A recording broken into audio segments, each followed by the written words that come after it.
Hello, everybody. Welcome back to Make It Simple TV. I am Heather Porter. I am one of the co-hosts, and I'm also co-founder of Autopilot Your Business. Now, this show is all about my other co-host, Andrew McCauley, and myself, bringing in our inner circle of experts from all over the world in all walks of life to talk to you about life and business lessons and to leave you with 3 very simple tips in their area of expertise that you can go in action and implement straight away. So, before we get started, I actually want to bring my lovely co-host Andrew McCauley on. Hey, Andrew, how is it going? Hey, Heather, I am great. Thank you. Looking forward to another great call, great show today. We've got a very special guest, and I'll talk about who that guest is in just a minute. Now, we've had a couple of little technical difficulties, so I know Heather's about to just disappear in a second and just fix up some of those bits and pieces for us. So while she's doing that, I just want to give a quick rundown of Autopilot Your Business. We are a full digital media agency, so if you're looking to get online, get found online, create content, podcasts, magazines, shows like this, come and check us out, autopilotyourbusiness.com. Now, as you know, we go and interview different guests from all around the world. This week we have a very special guest all the way from St. Louis in, is that Missouri? I think it's Missouri. I'm going to guess so. And yep, you're right. If I'm wrong, well, you can tell me. But our guest this week is Will Hanke, and we've been connected to Will for probably about just over a year now, and Will started writing in our magazine, the Online Footprint magazine, and he's been writing some awesome articles about SEO or search engine optimization. So we've been connected that way. This is the first time we've actually been connected on a video call, so I'm pretty excited to dig in and find out a little bit more about Will too. But just to give you a quick background, Will is the Chief Search Marketing Strategist at Canoe Media. That's hard to say if you had a few drinks. Not that I've had drinks. Canoe Media is a top St. Louis search marketing and SEO firm. In addition to helping some recognizable brands, Will has also got an Amazon best-selling book out there. He's a speaker. He's a teacher. Welcome to the show, Will.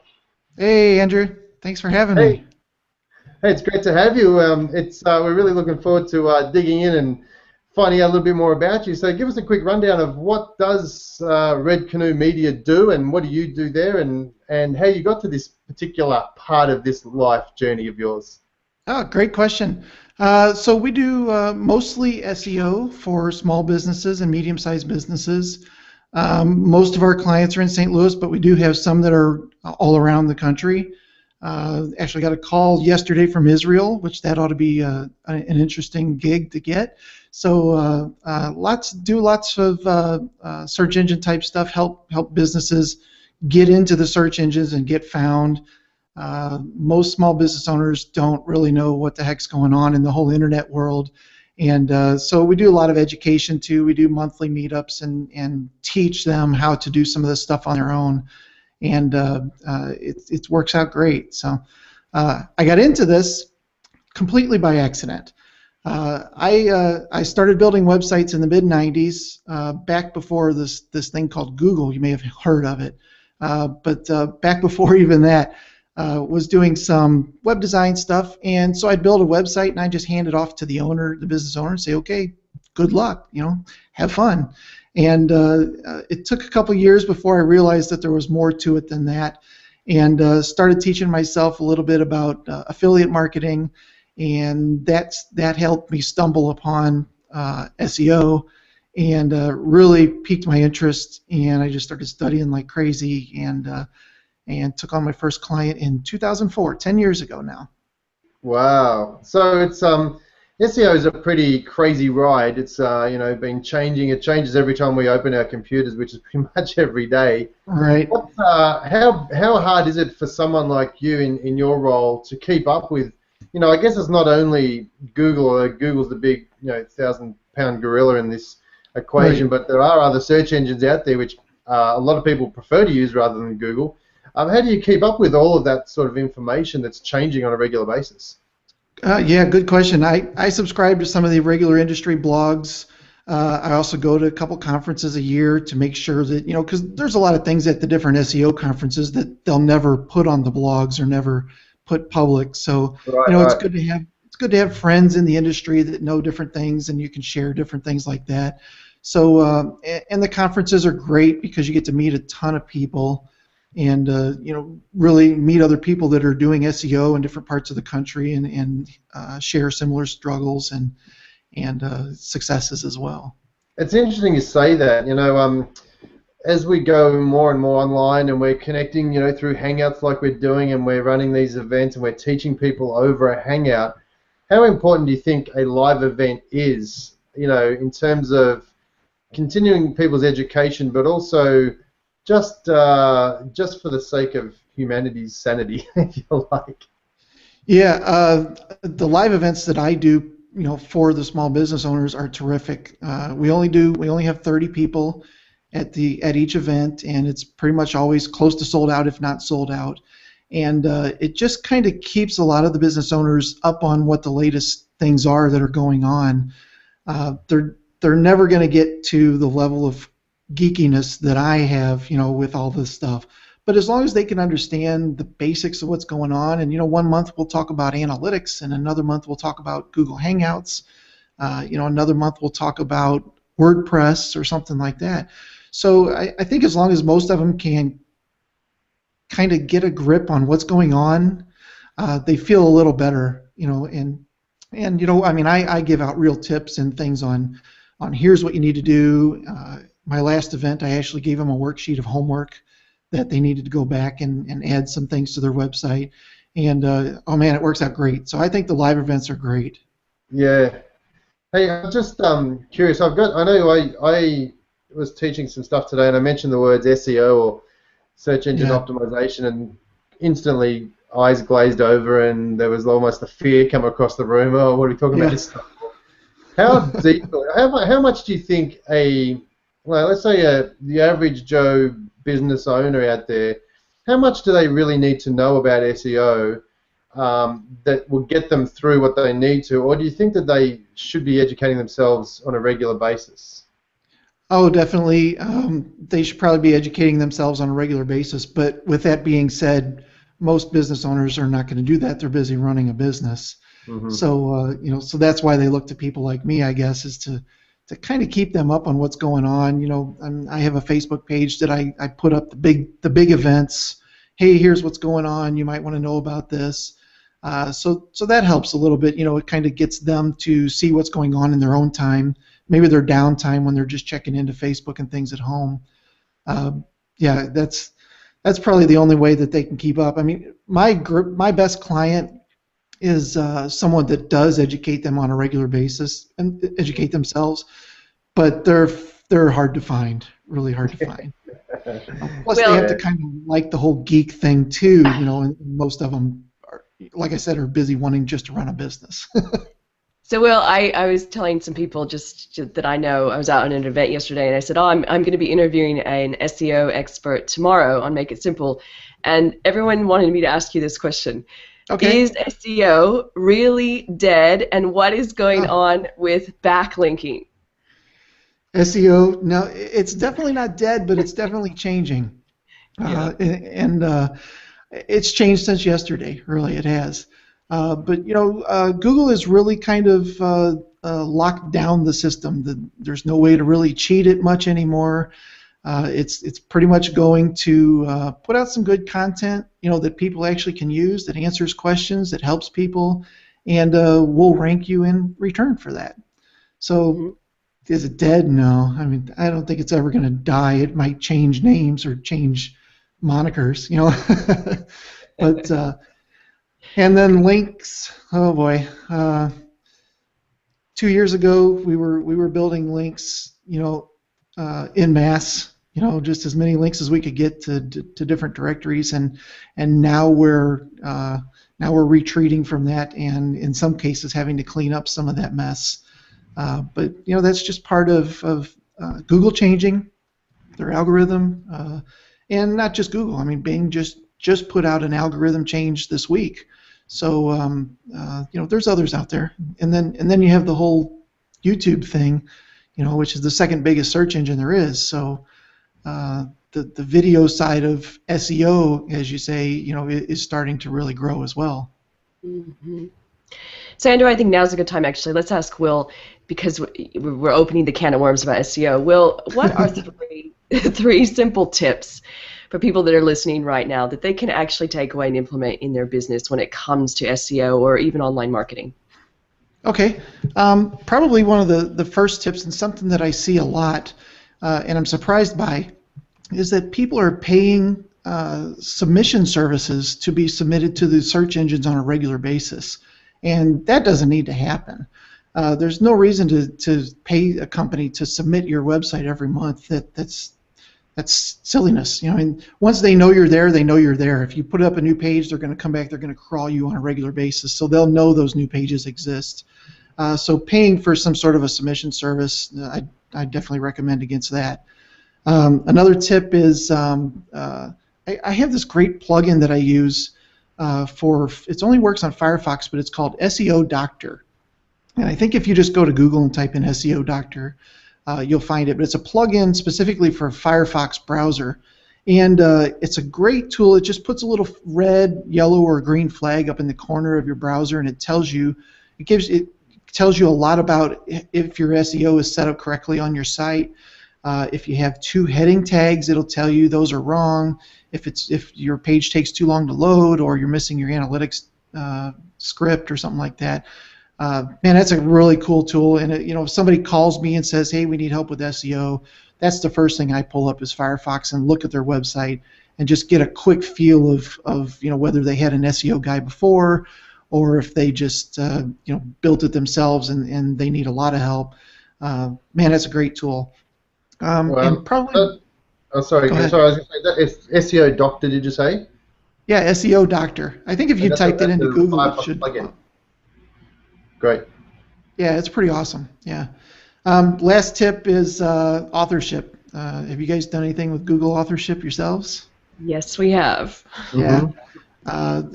It's been around for a little while now, but I think it's going to get bigger. And I know Matt Cutts, the lead guy over at Google for web spam, he mentioned authorship is going to get a higher role in overall rankings.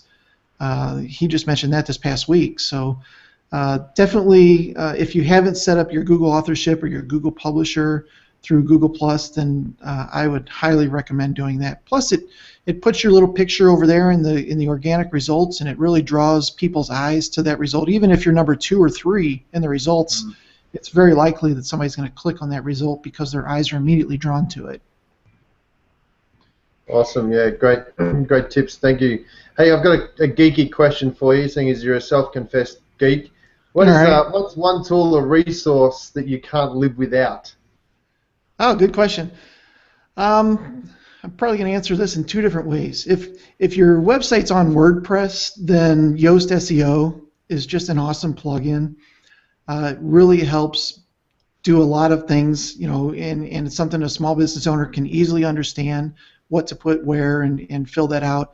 And probably the biggest tool that I use outside of that is Majestic SEO, which is something to help understand what links are coming into your website. And it's also a great tool to see what links your competitors are getting too. So you can use that to kind of help do a little bit of link building. I know she had asked about that earlier. So that's a good way to get some links without having to do too much work. Very good. We love WordPress SEO by Yoast. We are huge fans. We're always talking about that, so it's one of our favorite little can't live without tools as well. So good to see you like it as well. Now, Will, what is one mantra or one quote that you live by to keep driving yourself forward as a business owner? Oh, good question. Probably the one thing that I've been saying a lot to my clients lately is if you make more money, I make more money. And they really seem to like that idea, that if we can do certain things with their website that increases their overall revenues, then they don't feel bad about paying me, and everybody wins. So that's probably the quote I've been using the most lately. Nice. Give us one thing that people don't know about you that you can share with us. Oh. Okay, you guys are probably not going to know what this is, but in Missouri there's a thing called float trips. and we Missourians go find a river, get in a canoe or a kayak or something, bring a 6-pack or maybe a 12-pack, and just float down the river for 5 or 6 miles and make a day of it. And I'm a huge float trip fan. I run one of the biggest float trip sites in Missouri, and it's just something that I really like outside of the SEO world. And I can't bring my phone because it would get ruined as soon as it fell in the water. So, but yeah, really enjoy that. That's why I named my company Red Canoe. Because I've got a red canoe and I use the heck out of it. So. So when you say that's not a canoe. Oh, sorry, go on. Say it again. We're so excited about this. No, well, when you were saying that you run one of the biggest float trip sites, how does that work out? Is it how do you actually have a site that talks about float trips? Oh, that's great. So a couple years ago, we wanted to go on a float trip, and the way it is right now is every different outfitter, all these different companies are stationed on all these different rivers, and you kind of have to know where you want to go, or what river you want to float, or you have to know somebody that knows where one of these outfitters are. So I put together a website that basically just lists all of the places you could possibly float in Missouri, all the rivers, all the outfitters, their phone numbers, everything, and it's become a great resource. And it's also a great way to as I said earlier, about creating a website that just has great content and answers all the questions anybody could be looking for. And that's a great example of it right there. It's the only one like it. All these different outfitters are trying to do their own thing, and I just curated everybody into one spot. You just said a magic word, curation. We're huge believers of that right now online, and everyone take note of what Will was just saying. I mean, there's opportunities everywhere if you just pay close attention to what people want. So that's interesting. Thank you for sharing that. Over to you, Andrew. I know I kind of cut you off. You were going to say something. No, I was just going to ask about did you say you float down on canoes, or is it rafts or boats? What are you floating down on?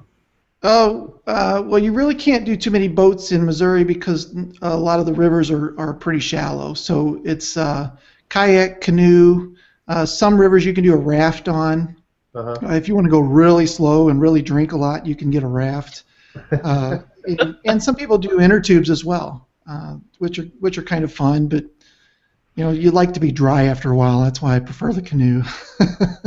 I did the same thing up at Tahoe, down one of the rivers down off Tahoe, Lake Tahoe, and it was I think you're on a floating raft. An inflatable raft, I think it was. Yeah. And it was slow. It wasn't very fast, and it was just like a chain. You'd float about 5 miles down the river, then you'd get out, and the bus would take you back, and they'd take all the boats with you, and people just do this circle all day long. Yeah. Cool. Yeah, that's how it is. But most people are too inebriated to make it the second round. At least you're being honest. I mean, there are other people that go specifically just to take the family out, and they're not. It's not just a big drunken fest. I shouldn't make it sound like that. Will, so what's something that you ultimately want to be known for? Probably an honest guy that helps businesses build themselves up and don't have to go out of business. I mean, I've taken a couple businesses that were on their way to going out of business and helped them start to get some of this web traffic. And I'm not going to screw anybody. I just want to be known as an honest guy that helped my business grow. That's what I want somebody to say. Very cool. Very cool. What's one major life lesson that you've learned? Life lesson that I've learned probably doesn't really have a lot to do with SEO, but it's love the ones you're with. I think would probably be the best thing.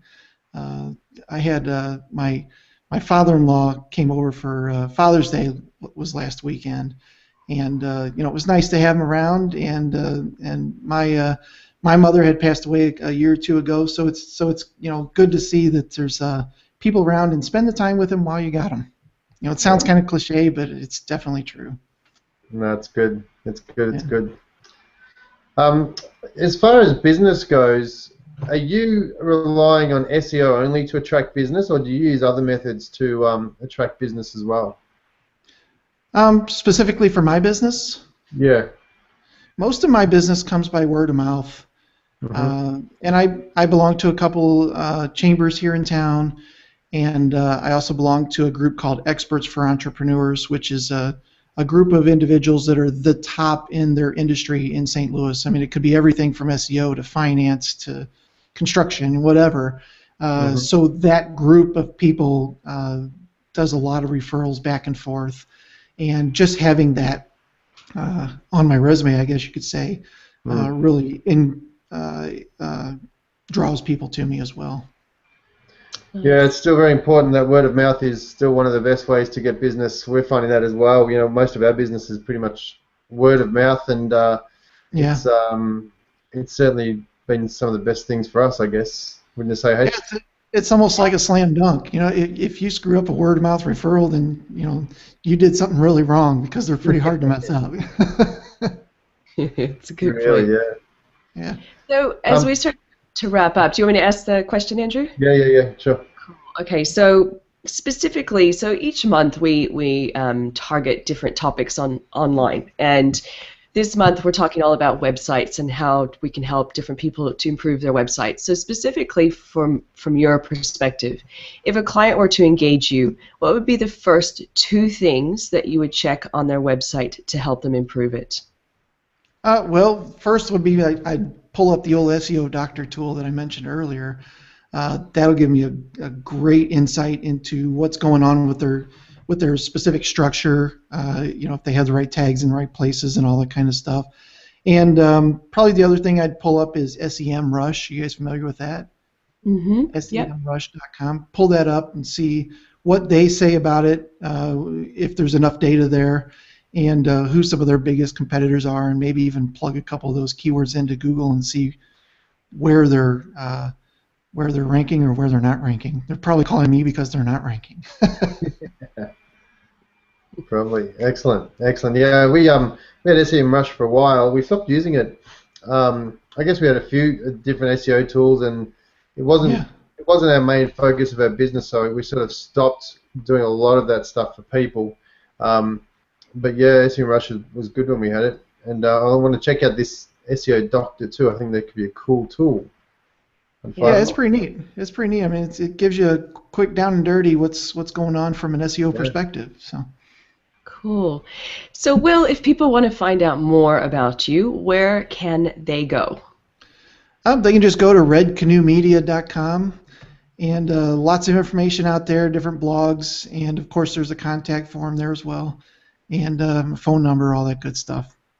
Nice. Now, Will, guys who are watching, what we're going to do is at makeitsimple.tv, under this episode with Will, we have his links there and his information, and we'll also pop in some of these links about the resources that he's checked. So it's in your best interest to head on over and definitely read up on Will and get these links so you can go and see what's going on in the world of SEO. Now, Will, any last words for our listeners and viewers? Yeah, don't try to bite it off all at once. I think that's the biggest thing. There's so much in SEO that you can do, and same goes for social media. I mean, if you try to do it all, you're just going to stress out really quick. So take it on a little bit at a time. Write a blog a month or 2 blogs a month, and just start to build from there. Very cool. What about you, Andrew? Anything else to say before we clock off? No, thank you, Will, for coming on. I know we had a bit of a time change today to accommodate that speaking you ahead, so thanks for adjusting to that, and thanks for sharing some of that information. I love some of those tools. I'm going to go and check them out as well, so really appreciate you coming on the show, and we look forward to connecting with you more as well. All right, thanks for having me. Thanks so much for joining us, and everybody, again, pop on over makeitsimple.tv. That's where the good stuff's going on. That's where the replay is, and we will talk to you in next week's episode. Talk soon. Bye-bye.